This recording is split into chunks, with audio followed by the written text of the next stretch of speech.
But right now, we are starting with an inside scoop of a new book. So this is certainly a unique perspective. They're wives of police officers and now authors sharing their stories in love behind the blue line. Wow, that's deep. It is. Yeah. Let's welcome Barrett-Dolcine and Charlyn Nader. Thank you so much for being with us and for sharing Thank you for having us. Yeah. You know, we were talking off camera, but first and foremost, like, well, props to you guys, hats to you guys. You guys are such strong women. What was the inspiration behind writing this book?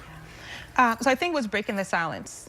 I've been a police officer's wife. It's going to be 16 years next month. I've been a police officer's wife, and a lot of it has been lived in silence and in solitude because there's not a lot of people who understand what happens. And so when you live in a society where you have two extremes, you have those who are very anti-police and you have those who are very pro-police, you find yourself somewhere in the middle of this situation, but you're in silence because you're fearful. What happens if I speak out? And then you internalize a lot of what happens out there because your husband brings it home. He brings it home every single day. And so I just thought it was time that the silence was broken. There's a lot of us living in depression, a lot of anxiety. And I just thought that silence is what keeps us captive, so it's time for us to end it. Right. Really inspiring. Yes. So very similar to what Rachel was sharing, I think that being a voice for the women that are behind that blue line and knowing that you have support, knowing that you're not in this alone, that world is very private for obvious reasons. And they do not get to share as much as they would like to, so that's why we're here. You know, the 4 women that created this book, that wrote this book, it was to give women a voice, to be able to say, look, we have your back. And more importantly, what I realize is when the husbands are reading the books, they get an insight that they have not had a chance to see. And it's like, wow, even my husband, he was like, wow, Charlyn, I didn't even realize how deep it was for you and how my line of work affects you personally, spiritually, mentally. And that's why I decided I have to join into this force and be a part of this book. Yeah, having that open communication is so important. It is. Absolutely. Tell us about the type of stories that we'll hear in this book. So I think one of the things I really enjoyed about working with the 3 authors in this book is the vulnerability. And they were extremely transparent. So one of the stories, and I know it's Charlyn's story, but I'm gonna tell it anyway, is Charlyn talked about that her marriage was going through a crisis and they went away to kind of regroup. And the day they came back to Baltimore was the day of the riot. So they're driving home from wherever they were coming from, and they're driving on the highway and they just see Baltimore burning. Buildings are on fire. They had come back, and so she said for her, the perspective of the things in our life that we fuss about are so minor compared to, like my husband, when we get home, he's gonna have to gear up and go out there. I don't know if he's coming home, I don't know if he's gonna get hurt. We don't even know what's going on.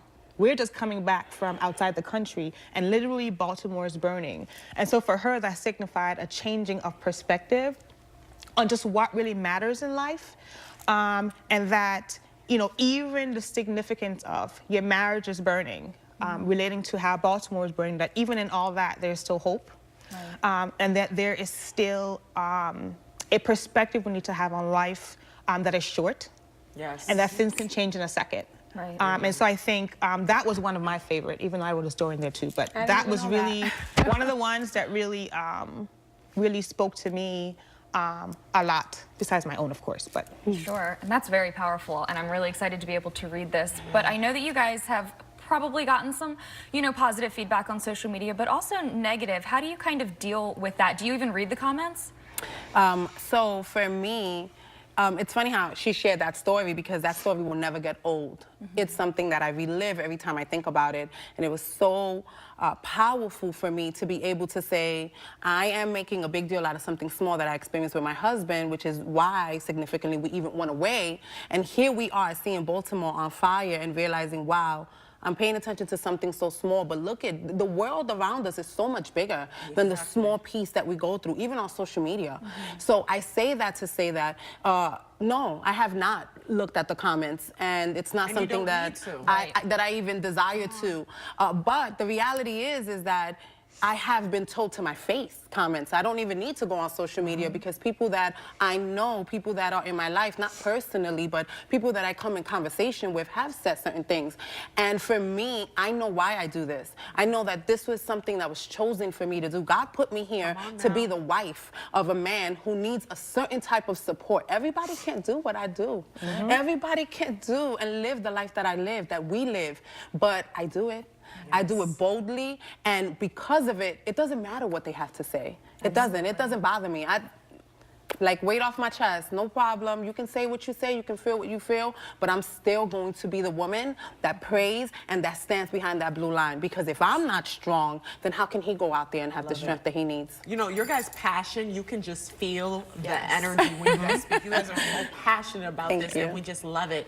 And you recently had a book launch, right? Tell us about that. So I do want to say that I did sneak and read some comments, and yeah, I did sneak and read some comments, and they were not we're not a very welcome part even of our own communities. So we recently had a book launch. We had one in the Bronx, one in Brooklyn, New York. We have two authors from there. And then that's Charlyn's also hometown. Mine is Brooklyn, New York. And then we ended here in Baltimore. It was amazing. Yeah. All I can say is the women that attended, and not all of them were police-wise. We had just women who attended to support, and from tears in the room to them coming up and saying, we had no idea the stuff that you guys go through. I told a story of that I'm raising a black boy. I'm married to a black cop. In this society, I'm expected to take a side. If I say anything in support of police, I'm anti-black men. If I say anything in support of my son, I'm anti-police. And so you live this very lonely middle place. And so this book launch allowed me to kind of speak my truth and allowed the world to kind of see a different perspective of life behind the blue line. This is fantastic. Thank you for sharing your stories and for being with us today. And you can pick up a copy of the book for yourself, that website that was just up on your screen. And keep it up, ladies. Yes. Don't stop. Thank you. We need it. We do. Yes. All right, Christina, let's take a look at what's popping around town. Let's do it. So this evening, you can check out Quit Work, Make Music Tour as it comes through Baltimore. Jam to Artist, EHO's tour.